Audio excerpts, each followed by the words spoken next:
Hey guys, welcome back to the channel. In today's video, let's talk about the best way to connect Esty sales on Lendio.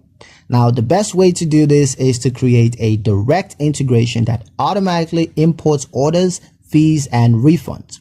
This connection is going to remove the need for manual entry, which of course ensures that every sale is accurately tracked in your financial system.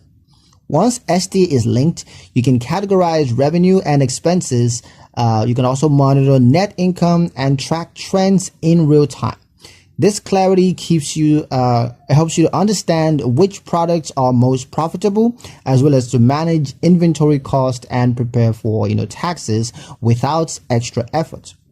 With Lendio consolidating Esty sales alongside other income streams, you gain a complete picture of your business financial health. The integration also simplifies reporting, which of course makes it easier to review performance and make strategic decisions for growth.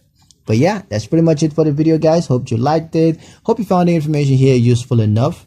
If you did, like, comment, share, and subscribe for more helpful financial insights. Thank you guys for watching, and I'll see you in the next one.